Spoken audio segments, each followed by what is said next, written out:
જય શ્રી કૃષ્ણ મિત્રો આજે આપણે પુરુષોત્તમ માસની વદ 7નો અધ્યાય 22મો વ્રતના નિયમો વિશે વાત કરીશું।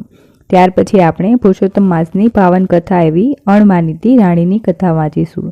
તો અધ્યાય 22મો શરૂ કરીએ।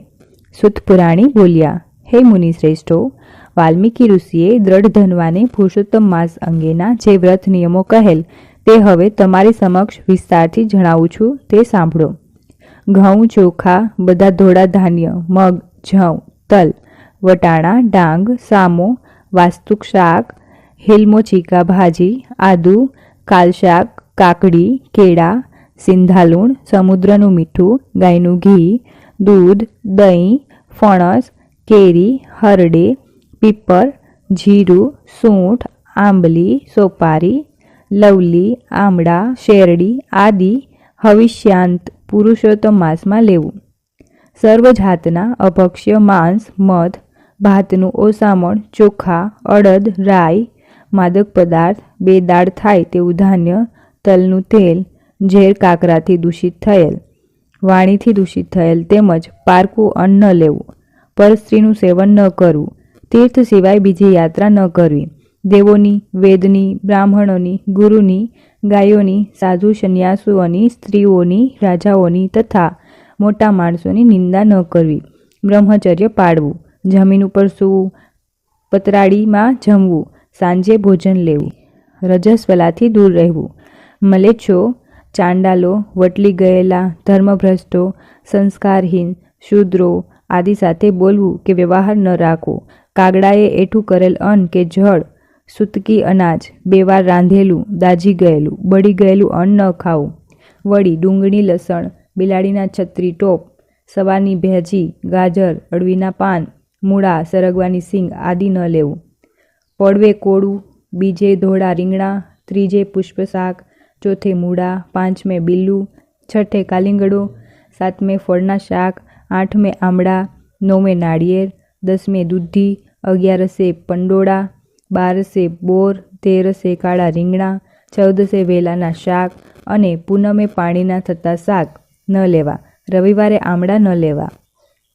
જે વસ્તુનો નિયમ હોય તે બ્રાહ્મણને દાનમાં આપ્યા સિવાય ન ખાવી।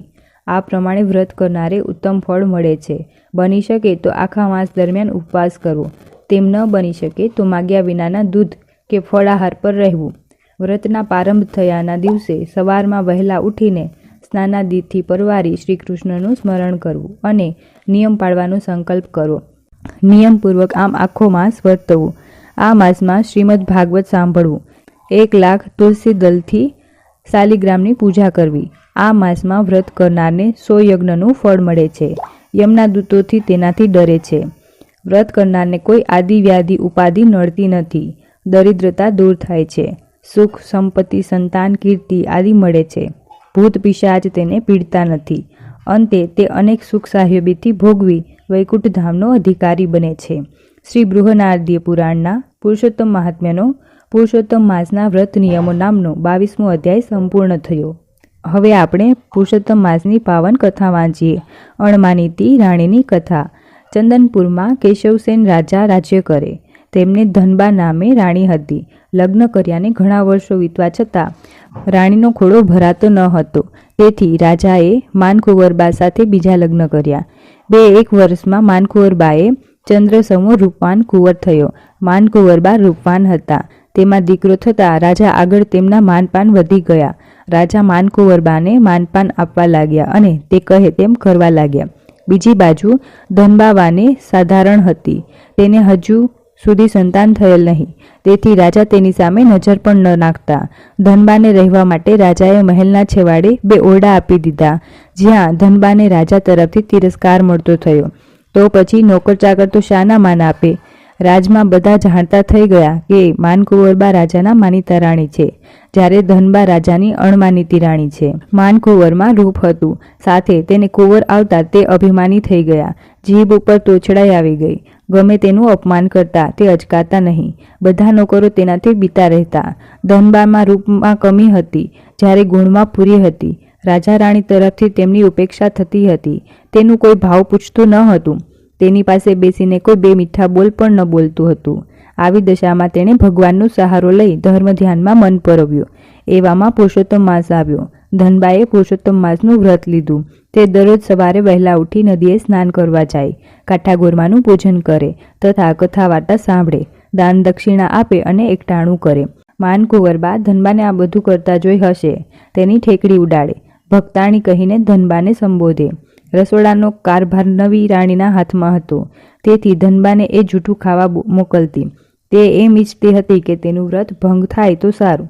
ધનબા સમજુ હતી. એ જાણી ગઈ કે માનકુંવર તેના વ્રત તોડવા માંગે છે, તેથી તેણે એકટાણું બંધ કરીને ઉપવાસ આદર્યા. આથી કરીને માનકુંવરના પેટમાં તેલ રેડાયું. એણે તો રાજાને ભંભેરવાનું ચાલુ કર્યું. તેણે રાજાને કહ્યું, આ તો ફક્ત પુરુષોત્તમ માસનું બહાનું છે. ખરી રીતે તે તમને મારી નાખવા માટે આ બધું કરી રહેલ છે. તમે મરો તો એના પિયરિયા રાજ કરે. કાચા કાનના કેશવસેને રોષે ભરાઈને ધનબાને પોતાના મહેલમાંથી કાઢી મૂકી. બિચારી ધનબા તો રડતી કકડતી ચાલી નીકળી. ઉપર આભ અને નીચે ધરતી. ભગવાનનો ભરોસો હતો. આંખમાંથી આંસુઓની ધારા વહેતી હતી. ઉપવાસને લીધે શરીરમાં અશક્તિ હોવાથી તે લથડિયા ખાતી આગળ ને આગળ વધતી હતી. રસ્તામાં એક ગાય મળી. તે તરસે તરફ તડફડતી હતી.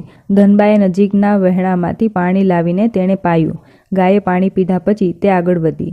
આગળ જતાં એક જીર્ણ શિવાલય આવ્યું. ધનબાએ તેને વળી ચોડીને સાફ કર્યું. આંગણામાં પાણી છાંટ્યું. સરોવરમાંથી જળ લાવી શિવજીને સ્નાન કરાવ્યું. પછી બીલીપત્ર લાવી શિવજીને પૂજા કરી. આગળ જતાં રસ્તામાં બે ઝઘડતા નાગ જોયા. ધનબાએ બંનેને હાથ જોડીને વિનંતી કરી એટલે બંને શાંત થઈ ગયા. રાણી તો થાક ખાતી ખાતી આગળ ને આગળ વધી જતા લાગી. ઉપવાસને લીધે અને થાકને કારણે તેમની આંખો અંધારા આવતા હતા, પગ લથડતા હતા. ધનબા તો એક ઋષિના આશ્રમ પાસે બેભાન થઈને ઢળી પડ્યા. ઋષિ મહાજ્ઞાની હતા. તેઓ રસ્તા ઉપર પડેલ બાઈ પાસે જઈ તેના મોં ઉપર પાણી છાંટી ભાન ઋષિએ ધનબાને બધી વિગત પૂછી. પોતાની બધી કથની ઋષિને કહી સંભળાવી. આથી ઋષિને દયા આવી. તેઓ કહેવા લાગ્યા, બહેન, તે પુરુષોત્તમ માસમાં ભગવાન પુરુષોત્તમનું વ્રત કર્યું છે. આથી તારો જન્મ સાર્થક થયો છે. તે વ્રત દરમિયાન સ્નાન, દાન, કથા વાર્તા સાંભળી પૂર્ણ શ્રદ્ધા ભાવે પુરુષોત્તમ ભગવાનને સેવ્યા છે. તેથી તારી ભક્તિથી તેઓ સંતુષ્ટ થયા છે. હવેથી તારા સમસ્ત દુઃખોનું અંત આવે છે. તું મહેલે પાછી જા. વ્રતના પ્રભાવ કરીને તારી કાયા કંચનવણી થશે. તારી કુખે દેવ જેવો પુત્ર જન્મશે. રાજા કેશવસેન અને માનકુંવર તને પ્રેમથી આવકારશે. ધનબા પાછા ફર્યા. રસ્તામાં પેલા બે નાગ મળ્યા. ધનબાને બહેન કહીને બોલાવી અનેક કપડામાં હીરામોતી જડેલ વસ્ત્રો ભેટ આપ્યા. આગળ જતાં શિવાલય આવ્યું. શિવજીએ પ્રસાદ આપ્યો. પ્રસાદ લેતા જ ધનબાની કાયા કંચનવણી થઈ ગઈ, જાણે રૂપનો અંબાર. આગળ જતાં ગાય મળી. નો અક્ષય કળશ આપતા કહ્યું, રાણી, તે મારી તરસ छिपाવી છે. હું તને આ કળશ આપું છું. આમાંથી મોં માંગ્યા મિષ્ટાન મળશે. ચાલતા ચાલતા રાણી નગરના દરવાજે આવ્યા. ત્યાંથી એક ગોવાળ જતો હતો. તેણે ધનબાને જોયા. તેમનો આખો વાન બદલાયેલો જોયો.